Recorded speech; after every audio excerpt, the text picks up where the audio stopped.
welcome to the Tabletop Games blog topic discussion. Open information. In open or perfect information games, everything is there for everyone to see. Nothing is hidden.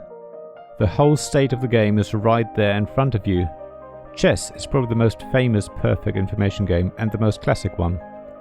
However, just because all the information about the game state is available to you doesn't mean you actually know everything.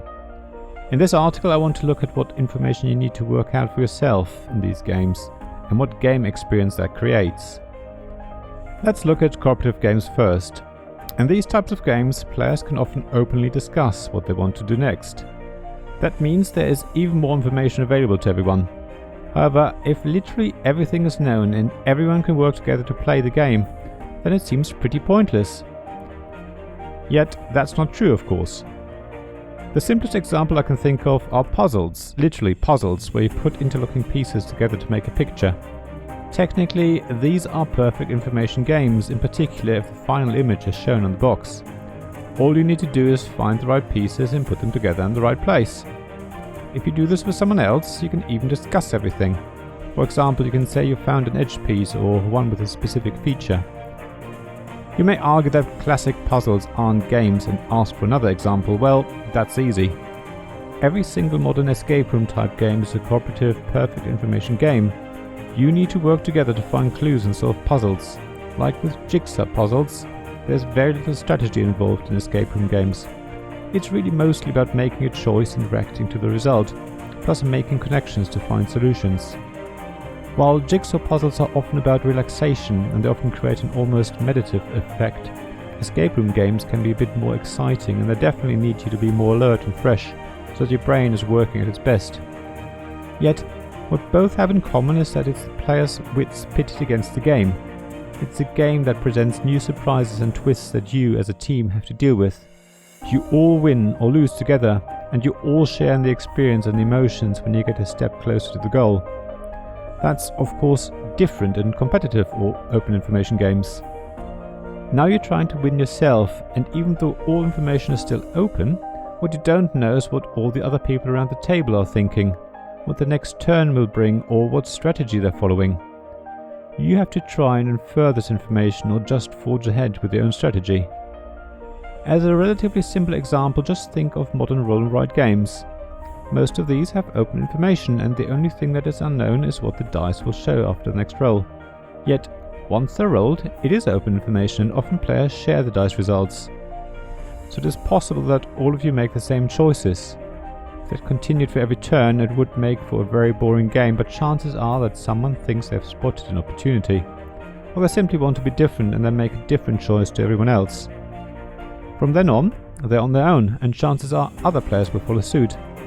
Now it's really up to every player for themselves to make the most of the information that's available to everyone and make the best decisions. There are also competitive open information games where every player has a different starting position, different abilities or something else. In these asymmetric games, players will still have access to all the information as everyone else, but everyone is forced to make different decisions because their player character or faction comes with a different strategy or requires different resources. Suddenly players are really pitted against each other as they're trying to do something that benefits them or is to the disadvantage of another player, or both.